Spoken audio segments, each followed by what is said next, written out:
Talvez você pense que está aqui porque eu vim. Talvez você pense que está aqui porque você viu um anúncio, uma divulgação, alguém te convidou. Eu não sei por que motivo você pensa estar aqui. Eu sei que todos nós só estamos aqui por um motivo.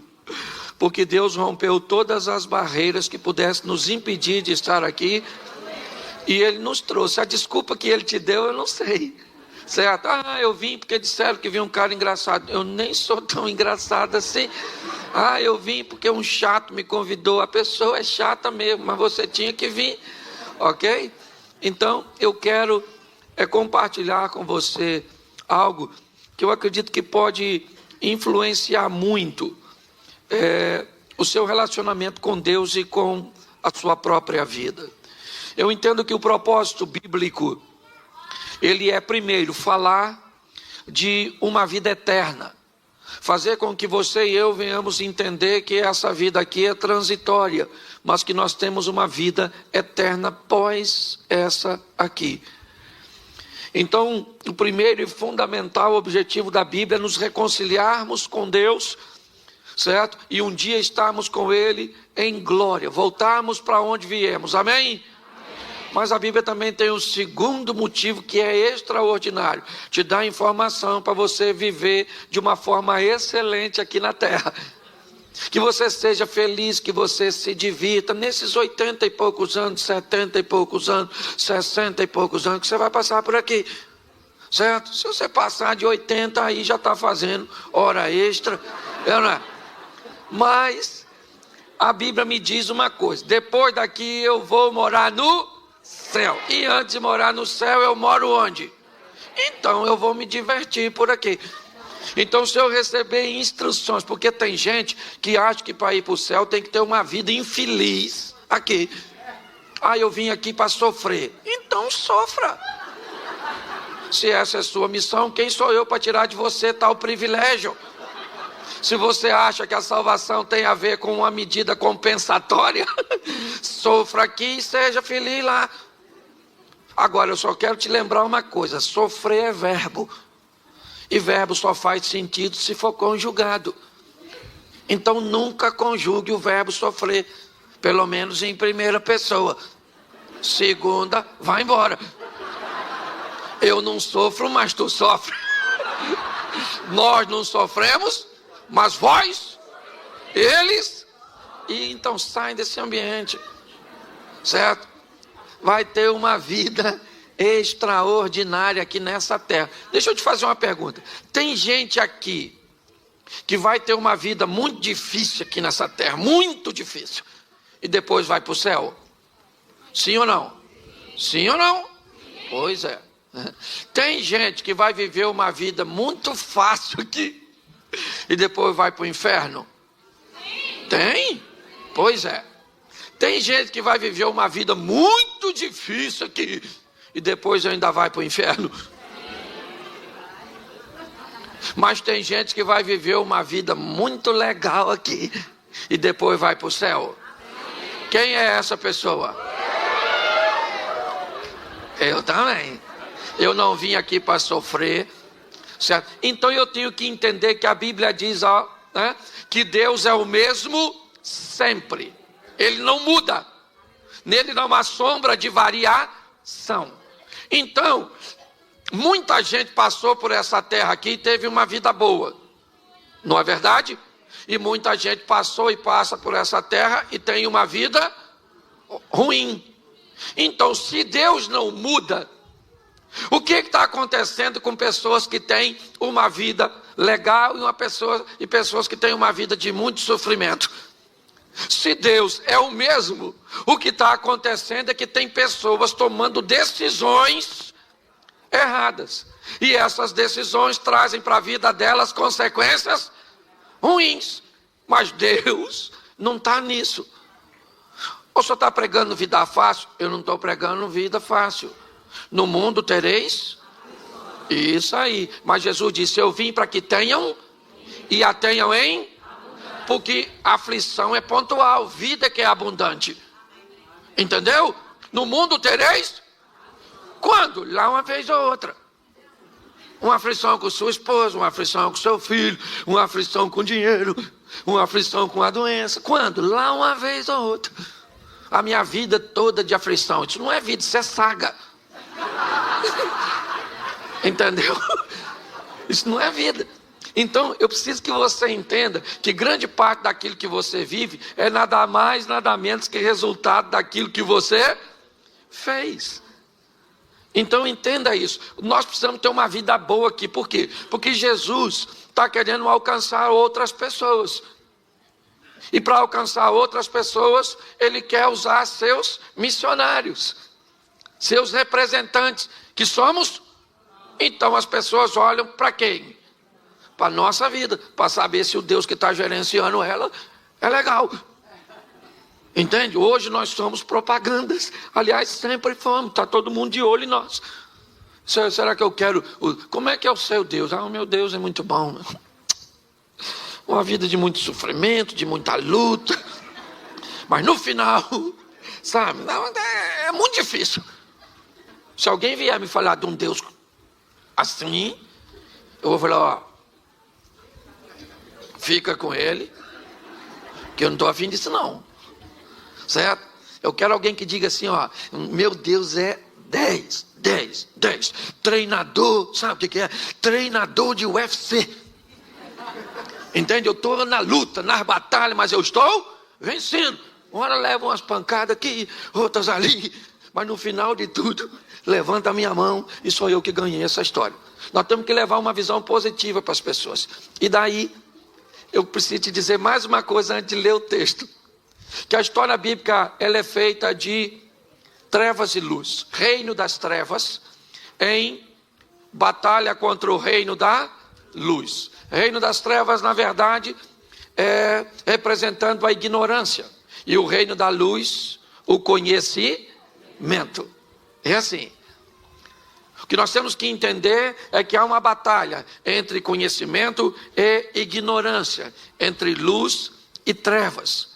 Porque o conhecimento liberta e a libertação te leva para uma nova fase da sua vida. Conhecereis a verdade e a verdade vos... Isso, Jesus é a verdade, sim ou não? Mas a verdade também é a verdade. A verdade sobre coisas. Por exemplo, quantos brasileiros temos aqui? Levanta a mão, os brasileiros. Baixa a mão. Então você vai entender o que eu vou falar, é para eu não dar um exemplo equivocado. Quem aqui lembra, né? Quando você era pequenininho assim, se você chupar uma manga, não pode tomar leite, que senão você morre. Levanta a mão. Isso aí. Quem lembra assim, quando estiver dando uma trovoada, cobre o espelho, senão atrai. Levanta a mão. Nossa, brasileiro é fantástico. Você lembra disso?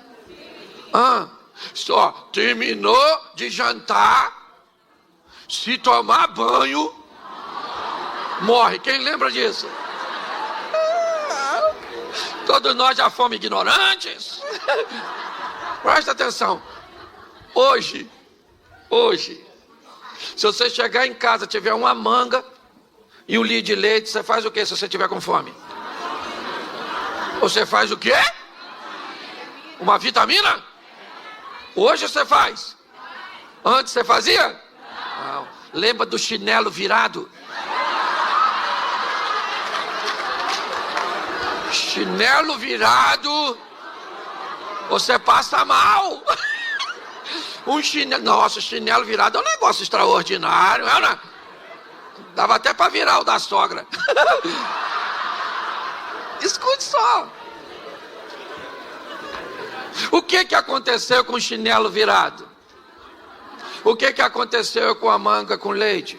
O que aconteceu com o banho depois do jantar? Porque você recebeu alguma coisa que acabou com tudo isso. E sabe o nome disso? Verdade. Quando a verdade chega, põe a ignorância para fora. Nós precisamos tomar posse da verdade. Entendeu? Da palavra de Deus como verdade na nossa vida. Porque quando assim fizermos, vamos tomar algumas decisões que nem todo mundo irá tomar. E eu quero falar basicamente de 3 coisas com você. E vai ser rapidinho. Quando você vê, acabou. Vai ser com anestesia. Abra sua Bíblia, por favor. Mateus 14. Versículo 22. Mateus 14, 22. Posso ler? Amém?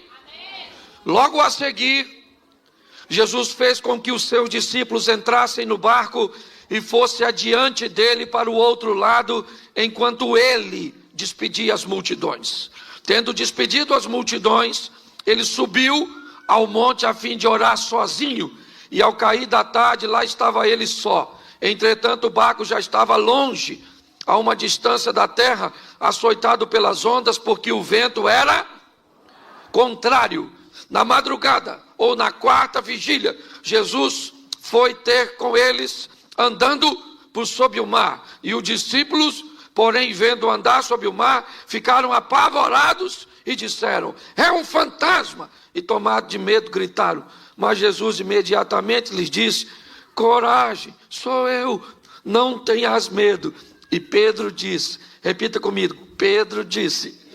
De novo, Pedro disse. Olha o que Pedro disse, não precisa repetir não. Se é o Senhor mesmo, mande que eu vá até aí, andando sobre as águas. Feche seus olhos. Senhor nosso Deus e Pai, continue falando conosco.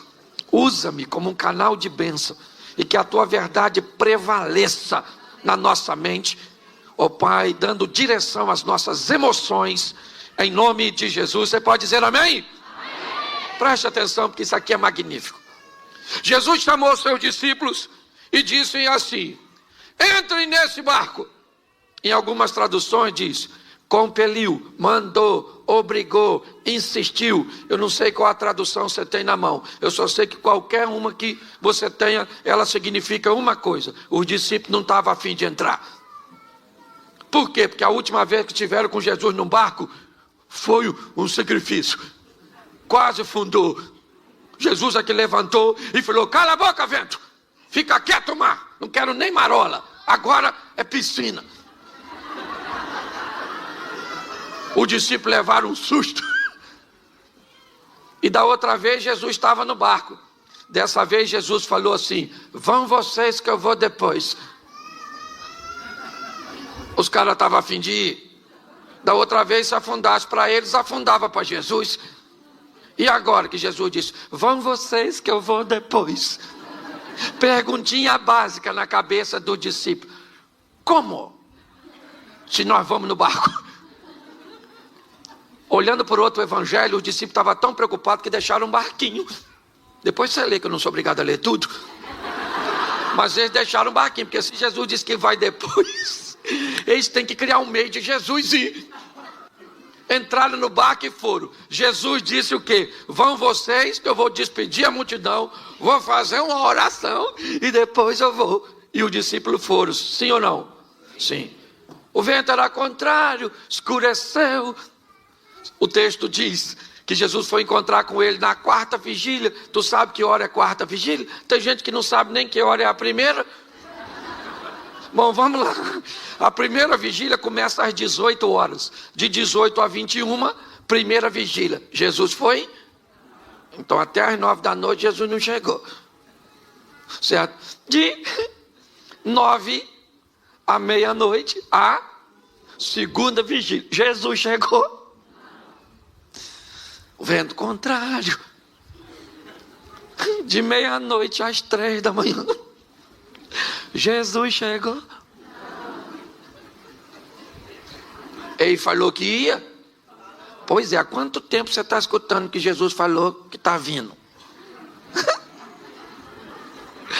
E aí parece que está demorando, né? Pois é, mas fica pronto, porque ele falou que vai vir, ele vem. Tem gente que quer saber se é milenista, pós-milenista, pré-milenista. Segundo a informação que eu recebi é o seguinte: eu vou voltar, arrumo as malas e fica pronto. Se é antes, durante, depois, isso não é importante, fica prontinho, porque a hora que cantou, a gente orrar para fora, e quem ficar resolve com Cuidado que você pode estar rindo de você, eu não. Escute só. Olha só. 3 horas da manhã vai mudar de terceira para quarta. E aí começa, aí a partir das 6, hora primeira, hora segunda, hora terceira, aquela coisa. Certo? 3 horas da manhã, os discípulos estão cansadérrimos, apavorados. Mateus era cobrador de impostos, não sei nem se ele sabia nadar. Aquela tribulação dentro do barco, todo mundo com medo. Quem é que aparece andando em cima d'água? Jesus. Podia ter avisado como é que ia. De repente os caras estão com medo, cansados, 3 horas da manhã e ele não vem mais. Eu imagino o mar revolto.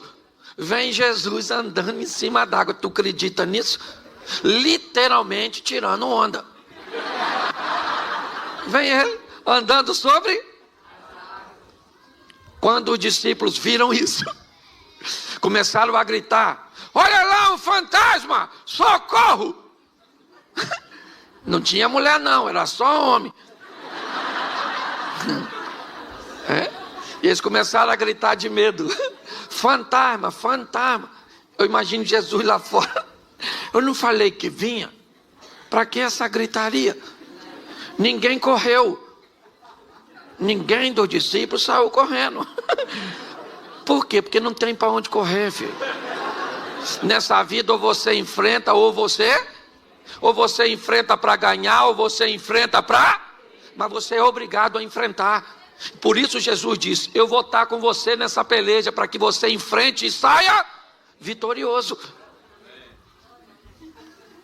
Quando todo mundo começou a gritar, Jesus gritou lá de fora: calma, gente, sou eu, fantasma não. Aí deu aquele silêncio, todo mundo ficou olhando, estava meio escuro, amedrontado, visibilidade baixa.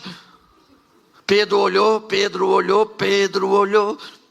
e falou: aí, é o senhor mesmo? Se é o senhor, manda eu ir aí. Pensa no silêncio. Como assim, Pedro? Tem um cara andando em cima d'água. Ninguém sabe ainda direito quem é. Ele olhou e disse que é Jesus, mas ninguém tem certeza disso. Preste atenção nisso, porque é muito interessante. Quando nós olhamos para este momento, o que vemos? Um ambiente de caos na mente dos discípulos, amedrontados, cansados, lidando com uma força da natureza, cuja qual é muito maior do que eles. E neste ambiente de medo, medo para quem? Medo para todo mundo. Um ambiente de adversidade para quem? Para todo mundo. Nesse ambiente, 12 discípulos, eles têm a oportunidade de viver os mesmos medos, de enfrentar o mesmo adversário, de lidar com o mesmo problema. E nesse ambiente, um dos discípulos de Jesus se levanta, controla seu medo e diz: se é o Senhor, me manda andar sobre as águas e onde o Senhor está. Preste atenção, qual era o local mais seguro naquela ocasião? Qual era o local mais seguro? Se você estivesse lá, onde você ficaria? Pois é, gente. Nós queremos viver o sensacional, o extraordinário. Nós queremos ver o agir de Deus, mas queremos fazer o que todo mundo está fazendo, que é ficar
entrar no barco.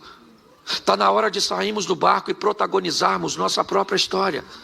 Está na hora de pararmos de sermos meros narradores de milagres alheios e trazer um ambiente de milagres para a nossa casa, para a nossa vida, para a nossa família, para nosso casamento, para nossos filhos, para nossos negócios. Eu não tenho problema com quem conta milagre dos outros. Não, eu tenho um montão de amigos que vivem seus milagres extraordinários. Mas eu também tenho os meus. Os milagres que Deus tem feito na minha casa, nas minhas finanças, nos meus negócios, no meu ministério. É assim que funciona. Mas para que isso aconteça, está na hora de você parar de fazer o que todo mundo faz e descobrir o novo de Deus para a sua vida. Pedro falou: deixa eu ir aí. O que Jesus falou com ele? O que tinha onde Jesus estava? Nada. O que Pedro foi fazer lá? Nada. Jesus poderia falar: calma, Pedro, poxa, eu estou chegando aí. Já eu estou aí, vim aqui para quê? Jesus parou e falou: chega aí, Pedro, pode vir. Pensa, Pedro saindo do barco. O discípulo deve ter falado o quê? Pedro bebeu? Ele não deve estar bem da cabeça. É ou não é? O que ele quer ir fazer lá fora? Bom, olha só. Pedro sai do barco? Sim ou não? Sim. E vai andar sobre? Isso. Ele vai lá, volta com Jesus. Quando Jesus entra com Pedro no barco, sabe o que os discípulos falam? Verdadeiramente, o Senhor é Filho de Deus, o poderoso. E Pedro lá deve ter falado: mas ninguém foi lá fora. Vamos imaginar um culto desse na igreja dos discípulos? Depois desse fato que nós acabamos de ler. Vamos imaginar 11 discípulos levantando no meio da reunião e dizendo: gente, gostaríamos de dar um testemunho. Esta semana nós vimos um homem andando sobre... Só que nesse mesmo culto Pedro poderia dizer: posso falar uma coisa? Só para deixar registrado. O homem que eles viram andando fui eu. Pastor, o que você quer dizer? Querido, está na hora de você fazer o que nunca fez, para viver o que nunca viveu. Está na hora de você se destacar, que os outros quiserem que se destaque, mas você tem que parar de ficar olhando para os outros. Entenda o que Deus quer fazer na sua vida, para onde Ele quer te levar, a oportunidade que Ele quer te dar. É isso que eu quero que você entenda nesse momento. Faça algo de novo pelo seu casamento. Faça algo de novo pela sua vida profissional. Faça algo de novo para o seu ministério. Faça algo de novo para que algo de novo aconteça na sua vida. Viver na mesmice vai te levar para onde? Preste atenção. Por que eu tenho vivido o que eu tenho vivido? Porque Deus me deu um negócio muito louco para fazer. Muito esquisito. É ou não é? Quantos de vocês já viram pessoas na internet me chamando de palhaço? Levanta a mão. Aí, nem precisava levantar para não me machucar. Quantos de vocês já ouviram as pessoas dizerem: esse cara não prega nada, isso é um animador de auditório, um bobão? Assim, ó. E você pensa: eu vejo tudo isso. E eu olho, às vezes eu falo: Senhor, olha o que estão falando de mim. E uma vez eu estava orando, eu senti no meu coração Jesus falando comigo: você já leu o que falava de mim? Alguém já falou que você tem poder do Beelzebub? Eu falei: isso aí também não, isso é muito grave. E Jesus falou: mas falaram de mim. Eu falei: então desculpa. Deleta a reclamação. Vou apagar essa mensagem para mim e para o senhor. É ou não é? Você está entendendo? Está na hora de você amar como nunca amou, para ser amado como nunca foi. Está na hora de você ofertar como nunca ofertou, ser fiel como nunca foi, para prosperar como nunca prosperou. Está na hora de você orar como nunca orou, para ter poder como nunca teve. Está na hora de você cuidar de seus filhos como nunca cuidou, para amanhã eles cuidem de você como você jamais imaginou que eles cuidariam. Está na hora de nós fazermos o extraordinário, sensacional. Saia desse barco, meu filho, e vai andar sobre, porque você vai ter história para contar. A respeito de quem? De você mesmo. Isso. Porque a irmã, sabe aquele que passa por cima da nota de 100 euros e o de trás diz, achei.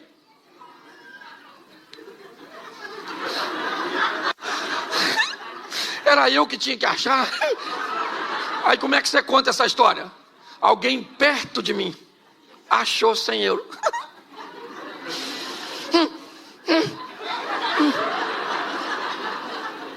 Hoje eu vejo muita gente, certo? Que na hora de contar suas histórias diz que elas aconteceram onde? Pertinho dele. É o marido da outra que mudou. É o filho da outra que... É o ministério do outro. É o outro que viu. É o outro que sentiu. Para com isso. Vamos viver nossas próprias histórias. Deus está esperando que você faça o que você nunca... É isso que eu quero usar. Ousadia. Pedro saiu do barco? Qual discípulo foi atrás dele? Qual discípulo foi atrás dele? Pois é. E quem estava no barco provavelmente estava torcendo para acontecer o que com Pedro? Porque quem não sai do barco detesta ver gente que sai. Eu imagino, Tiago e João eram sócios de Pedro no barco. O que eles devem ter pensado quando Pedro saiu? Deixa aí. Se morrer, a sociedade melhora na porcentagem. Sim. Posso falar uma coisa para você, marido? Faça o que você nunca fez para essa mulher. Você gostaria de ter uma esposa como princesa? A pergunta é muito simples. Você é capaz de se transformar num príncipe?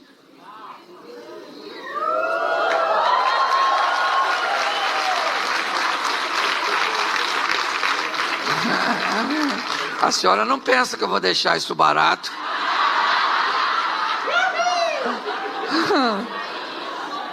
A senhora não pensa. A senhora gostaria que seu marido fosse um príncipe?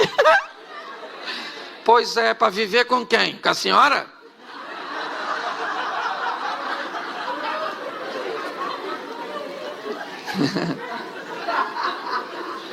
Você lembra da história do príncipe que era um sapo? Lembra? Quem beijou? A princesa. Quem se torna príncipe e princesa tem poder para transformar sapos. O que acontece é que nós não estamos mudando porque estamos esperando o outro mudar. Exatamente. E tem que começar por alguém. E esse alguém quem é? Sou eu. É isso aí, eu. Ninguém falou, só eu e a dona aqui. Porque quando nós falamos alguém tem que mudar menos eu, porque eu já nasci pronto. E ninguém muda. Um dia, eu estou vendo minha esposa me tratar com um nível, sabe? Mas pensa assim, aquela coisa extraordinária, exponencial. E aí eu estou lá, falei, essa mulher está tão boa. A Jesus, louvado seja Deus. E fui conversar com ela. Falei com ela, filha, deixa eu falar uma coisa para você. Você sempre foi uma mulher legal. Mas olha, nesses últimos tempos você está assim, além, fora do comum, extraordinária. O que foi? Ela começou a chorar. Aí eu falei, o que foi, filho?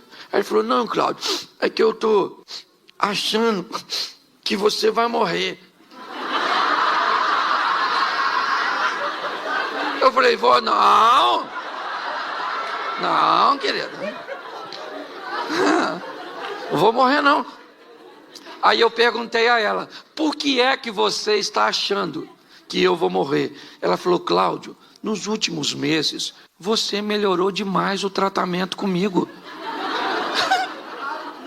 Ou seja, eu estava recebendo nada mais, nada menos, o reflexo daquilo que eu estava fazendo. Entendeu? Leve seu relacionamento para o próximo nível. Vai lá, dê um abraço no seu filho, não interessa a idade do seu filho. Abrace, diga para ele: meu filhinho, minha filhinha, eu te amo. Ela vai falar o quê? Vai morrer.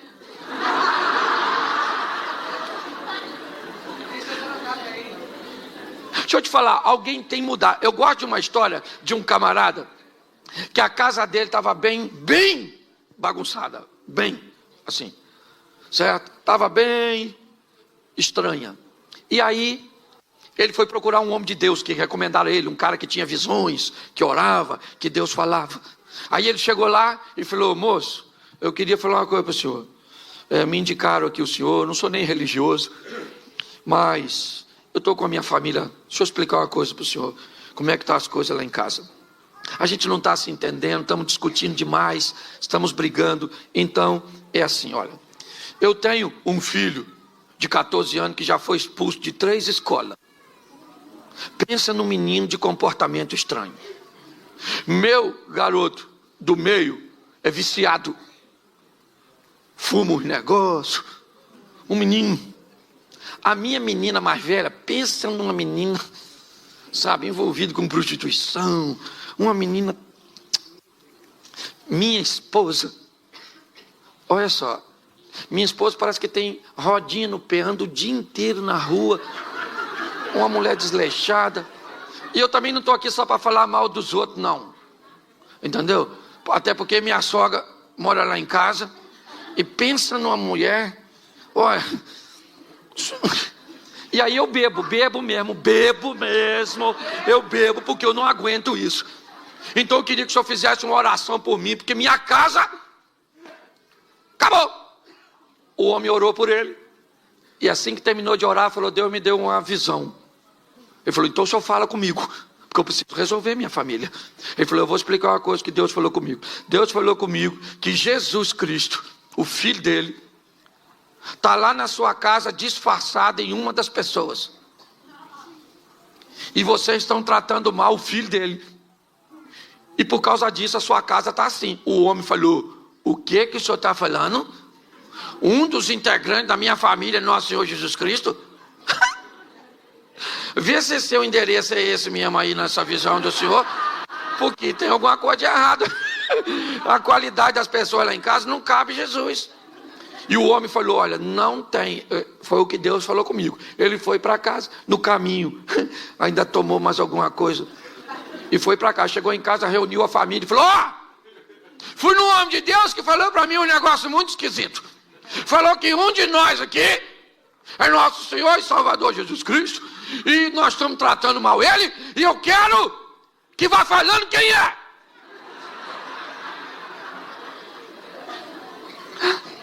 Aí não achava ninguém. O garoto dele mais novo falou: gente, pensa bem, se não foi papai que foi com essa notícia, quem sabe não é ele? Aí a sogra falou: bem capaz de ser esse cachaceiro, bem capaz. Aí o filho mais velho falou assim: gente, essa história de Jesus não é uma história antiga? Quem sabe não é vovó? O pai falou: Senhor, perdoa esse menino que ele não sabe o que fala. Vê se Jesus... Fica quieto, garoto, drogado. Começou aquela conversa, e daqui e dali, no final não achou ninguém. Quando a conversa acabou, o filho mais velho procurou o pai e falou: pai, falando sério agora com o senhor já pensou se for vovó? E o homem falou assim: eu pensei, meu filho, depois que você falou, porque o pouco que eu conheço de Deus, já ouvi falar que ele faz umas coisas muito estranhas para confundir outras, e eu estou pensando que pode ser sua avó.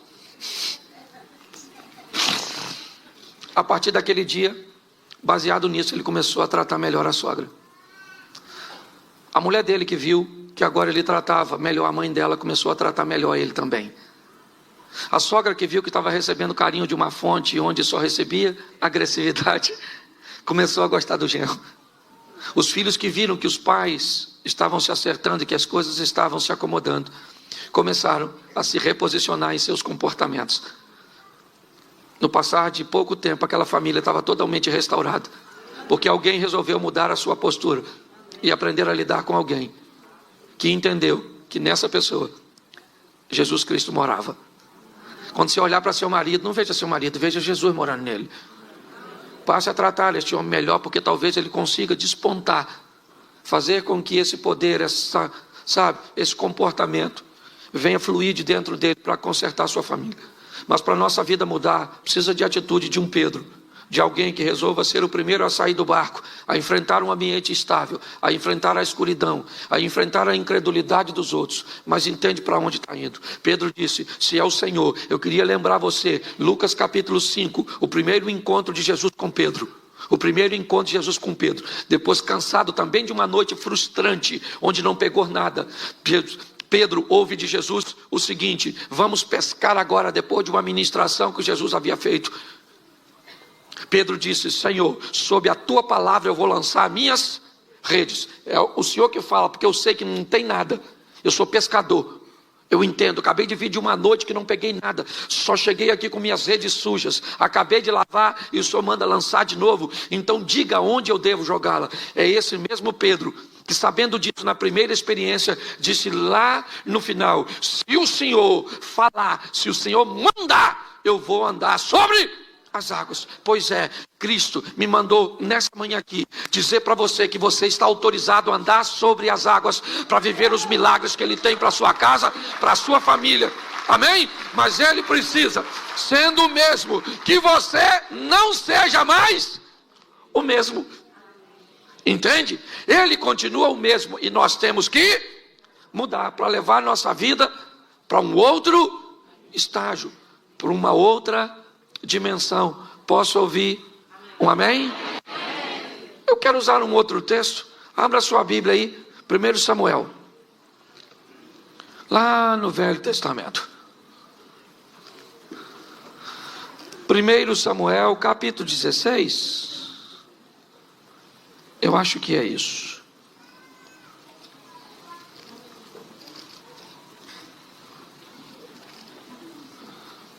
Ou vamos ao 17, 24. Para a gente adiantar.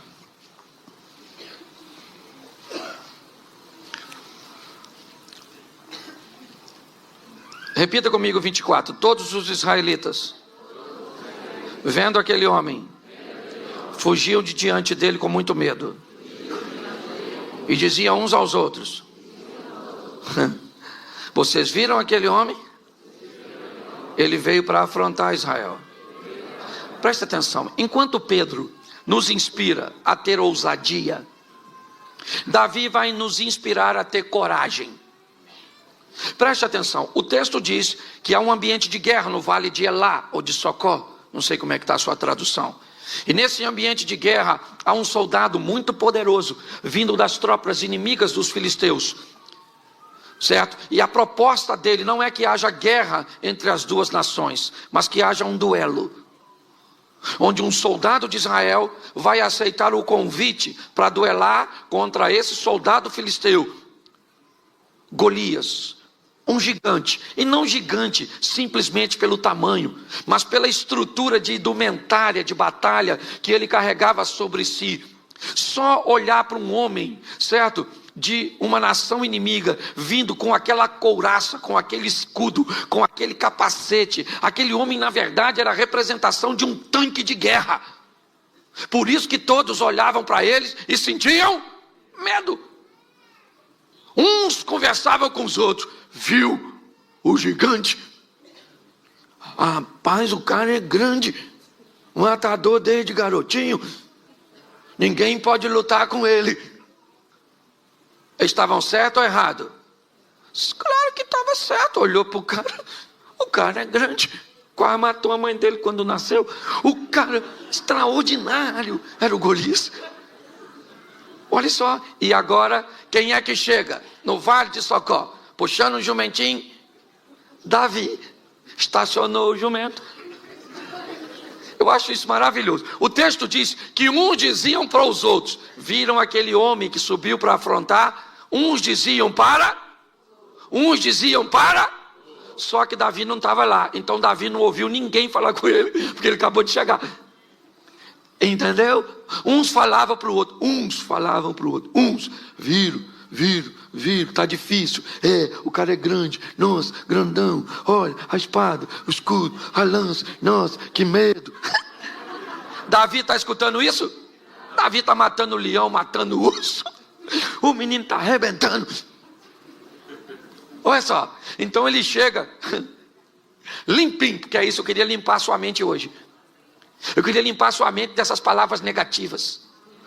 O ambiente é muito difícil. A situação é muito desafiadora. Meu Deus, vida, céu. Não, querido. É olhar para o gigante e dizer: Senhor, é grande mesmo. Dependendo da religião, benza a Deus. Isso é legal, olhar para a situação, né?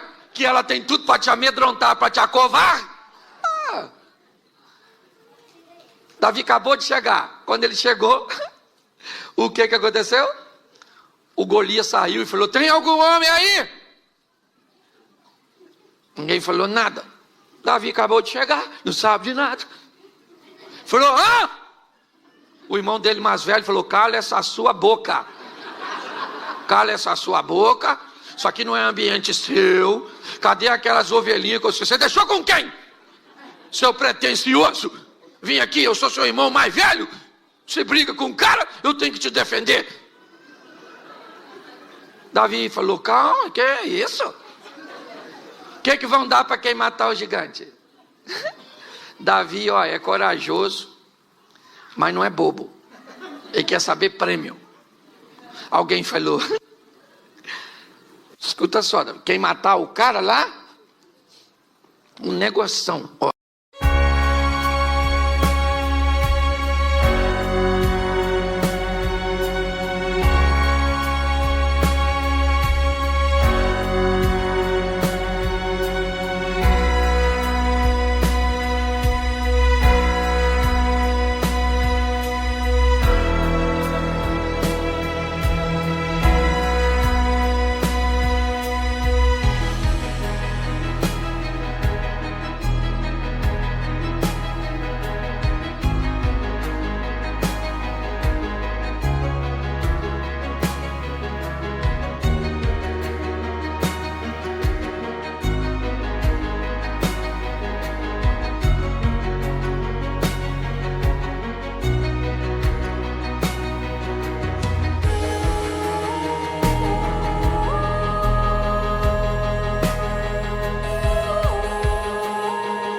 casa com a filha do rei, fica rico e não paga imposto.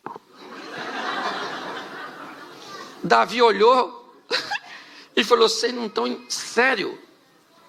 Casa com a filha do rei, fica rico e não paga. Ninguém mata esse gigante. Porque esse gigante, na verdade, é a oportunidade de eu mudar de vida. Então, se eu matar, eu fico rico. Caramba. Viro príncipe porque caso com a filha do rei e sai dessa carga tributária. Esse cara não é problema, esse cara é a solução. Você consegue já ir pegando? O problema que você está enfrentando não é problema, ele é a possibilidade que Deus criou para você vencer e se promover. Para ir para a próxima vida. É o próximo estilo de vida. Davi falou: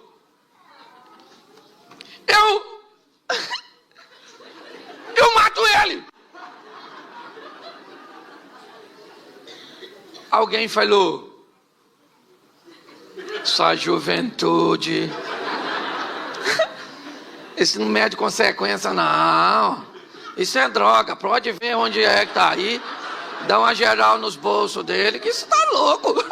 Um garoto querendo falar que vai enfrentar esse menino. Olha só, eu queria que você entendesse, você está em meio a uma adversidade? Tá, é isso o seu problema? É. Você pode tomar posse da palavra de Deus ou arrumar uma chupetinha. É um pirulitozinho, chorar. Não vai adiantar nada, o problema fica lá do mesmo jeito. Lembra quando o capitão do navio de Jonas, onde Jonas estava, ele descobriu que Jonas estava lá? Ele descobriu que a tempestade estava vindo por causa de... O Jonas pulou do barco? O que o capitão fez? Jogou ele. Você está esperando seu problema ir embora sozinho? Vai não, menino, pensa em problema, um troço teimoso. Ele não quer sair da sua vida não. Isso aí é coisa de Zeca Pagodinho, deixa a vida me levar. Não, nós temos que tomar desse que leve as coisas ruins. Eu olho para Davi, alguém falou: leve esse menino para Saul, para ver se Saul autoriza esse massacre. Davi chegou lá, Saul falou: o que foi? Davi falou: é que eu vi um gigante lá grandão e falou que quer um homem para matar ele, duelo. Então, meu filho, sim. Saul deve ter falado: garoto, eu já estou com tanto problema, meu filho, e é você que toca para me dormir. Ai, meu Deus. Mas vai lá, pelo menos nós vamos ter um menino para desafiar um gigante. Lá foi Davi enfrentar o gigante. Uma tiradeira, 5 pedras. Eu acho extraordinário. Por que ele leva 5? Porque isso dá a ele o direito de errar, gente. Você tem que ter uma reserva na sua sacola de fé. Vai dar tudo certo. E se não der? Você tem que ter o plano B. Plano B não é falta de fé. É só plano B. Se o A não deu, vamos no B. Outra pedra e outra pedra. Tem gente que vai dar tudo certo. E se não der? Se não der, morremos. Já era, já foi. Você já viu todo herói? Lembra do Rambo? Ele tinha uma metralhadora, sim ou não? Mas aqui, na cinta, ele tinha uma. Porque quando acabava as balas,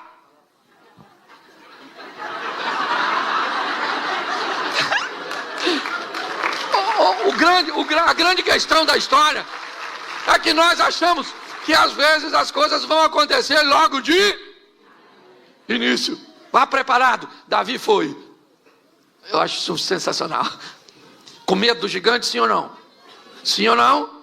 Claro. Olhou para o gigante, mas ele pensou na filha do rei. Caramba, aquela menina, poxa, só tem que viver só isso. Só isso. Outra coisa, ovelhinha nunca mais. Agora você é o dono da ovelha, isso aí, imposto, que é isso, imposto? Agora nada de imposto, pagar mais nada. Vamos lá. Quando ele chega, está todo mundo olhando. O gigante e o menino. Perguntinha simples. Os irmãos de Davi achavam que ele ia ganhar? Não. O exército de Israel achava que ele ia ganhar? Não. Saul achava que ele ia ganhar? Não. Golias achava que Davi ia ganhar? E os filisteus? Ninguém. Só Deus olhando lá de cima. Eu não sei nem se Deus estava concordando muito com isso. Porque segundo alguns historiadores, Davi sabia que foi ungido por Samuel para ser e não para matar gigante. Então eu imagino Deus olhando. Vai encarar o gigante. Nem autorizei. Porque Davi não perguntou a Deus em oração se era para matar o gigante. Ele falou que ia quando ele viu os prêmios. Só que o extraordinário é o que Davi diz. Quando ele vai enfrentar o gigante, ele diz assim, ó: você vem a mim com espada, escudo, lança e outras indumentárias mais, mas eu vou contra você, em nome. Pensa Deus escutando isso, ainda que já soubesse. Vamos imaginar aqui uma figura ilustrativa, o anjo falando com Deus: Senhor, o senhor viu em nome de quem ele vai?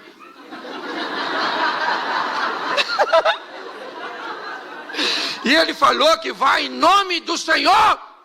E o Senhor dos exércitos é o Senhor. O que Deus deve ter falado? Golias morreu. Se esse camarada vai enfrentar o inimigo em meu, o inimigo já caiu.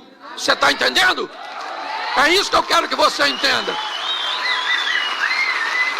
Agora, isso é maneiro. Todo mundo torcendo contra Davi. Até o soldado de Israel não queria que ele matasse não, porque era uma vergonha aquele menino matar gigante.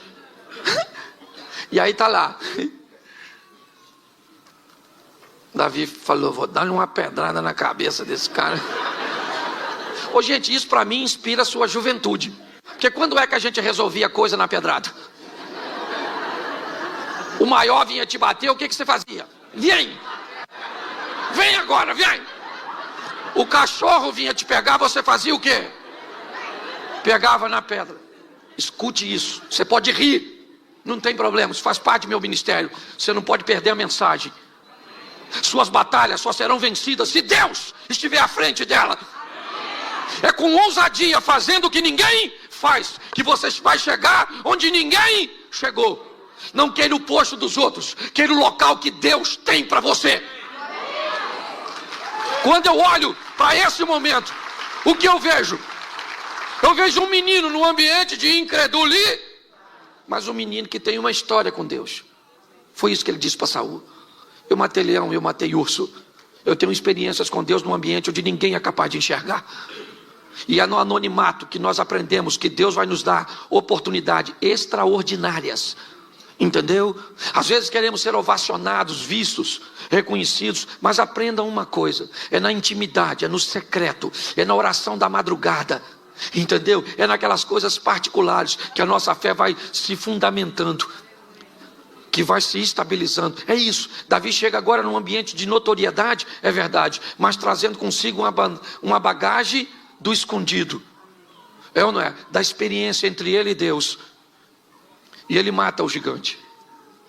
A pedrada atinge exatamente, certo, a fronte do gigante, e ele cai. Ele morreu, o gigante? Não, Davi pega a espada do gigante. Isso também é uma boa lição. E corta a cabeça do gigante. Posso te dar um exemplo que pode parecer estranho? Você já viu alguém na rua sem dente? Já viu alguém na rua sem braço? Já viu alguém na rua sem cabelo? Já viu alguém na rua sem cabeça? Não. Porque quem corta a cabeça resolve o problema de uma vez por todas. Pare de dar paliativo para o seu problema. Entre nele para vencer de uma vez por todas. Corte a cabeça desse problema. Extirpe este mal de uma vez por todas. Davi agora entra no arraial com a cabeça de Golias nas mãos. E sabe o que é mais interessante? Ele casou com a filha do rei? Não. Saul não deu Merabe para ele, deu para outro indivíduo. Saul fez Davi ficar rico? Não, porque quando Davi vai se casar com Mical, Davi diz que não tem como ser genro do rei, porque não tem recursos para pagar o dote. E provavelmente a casa de Jessé, ou seja, de Davi, continuou pagando impostos. Porque Davi enfrentou o gigante, matou o gigante, e Saul não cumpriu o que havia dito. Mas Davi foi enfrentar o gigante em nome de Saul? Com a armadura de Saul? Não. Enfrentou o gigante em nome do... Isso. Com as armas que Deus lhe deu para que ele fosse habilidoso. Pergunto eu para você, agora, a contragosto de Saul, Davi se casou com uma filha dele? Sim, com Mical. E não por um prêmio, mas por amor, porque a Bíblia diz que Mical amava Davi. Segundo, Davi ficou rico? Sim, um dos homens mais milionários da época dele. É só olhar na quantidade de recursos que ele deixou para seu filho Salomão construir o templo. Terceiro, Davi parou de pagar imposto? Sim, porque agora ele é o monarca, ele é o chefe. Preste atenção, Davi entra numa batalha em nome do Senhor e vence. Um homem tenta sabotar e impedir que ele tenha todos os prêmios e todos os recursos, mas os céus se movem a favor de Davi, e aquilo que o homem tentou fazer contra ele, não conseguiu, porque era Deus que estava no controle. Tenha coragem de enfrentar seus inimigos, de enfrentar seus obstáculos, ok? É isso, eu quero motivar. Enquanto Pedro, ele me inspira a ser alguém que tem ousadia, Davi me inspira a ser alguém que tem coragem. Agora abra aí, já estou terminando. Juízes.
Seis.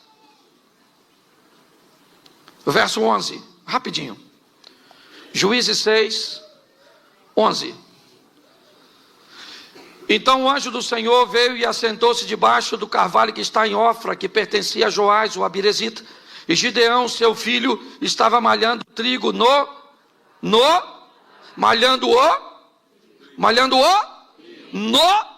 Olhe para mim agora, porque eu preciso terminar com você aqui. Primeiro, você sabe o que é um lagar? Sim, um tanque para beneficiamento de uvas, onde as uvas eram pisadas. Certo?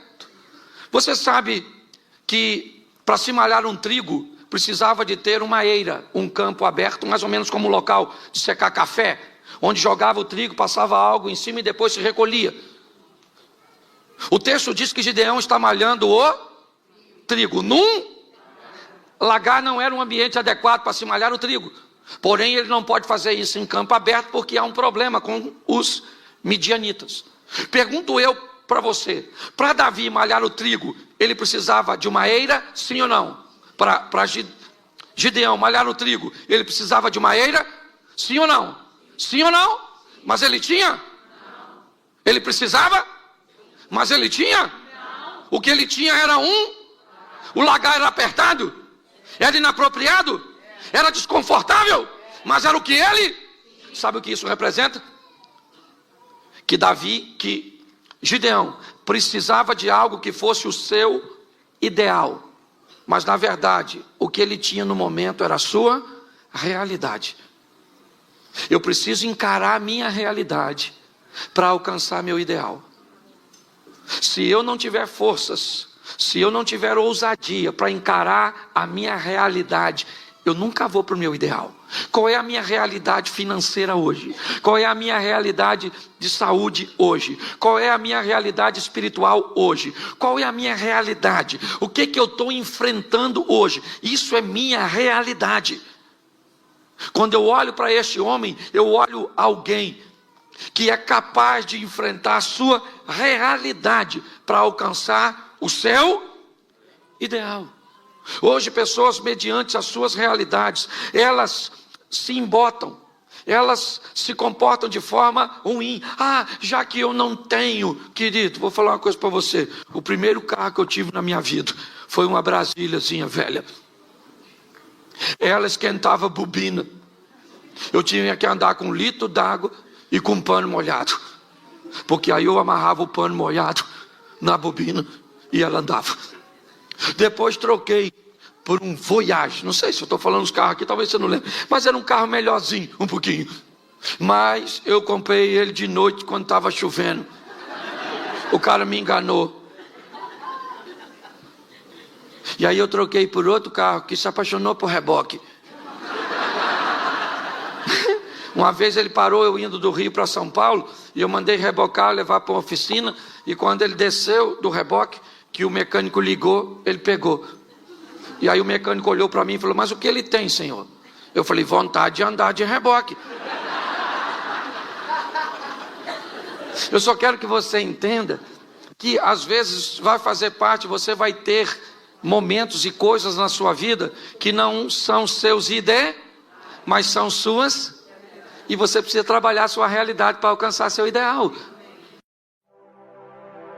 Porque todo aquele que invocar o nome do Senhor será salvo. Como, pois, invocarão aquele em quem não creem? E como crerão naqueles de que não ouviram? E como ouvirão, senão a quem pregue? E como pregarão, se não forem enviados? Como está escrito: quão formosos os pés dos que anunciam o evangelho de paz, dos que trazem alegres novas de boas coisas. Mas nem todos têm obedecido ao evangelho, pois Isaías diz: Senhor, quem creu na nossa pregação? De sorte que a fé é pelo ouvir, e ouvir pela palavra de Deus. Romanos capítulo 10, versículo 13 ao 17.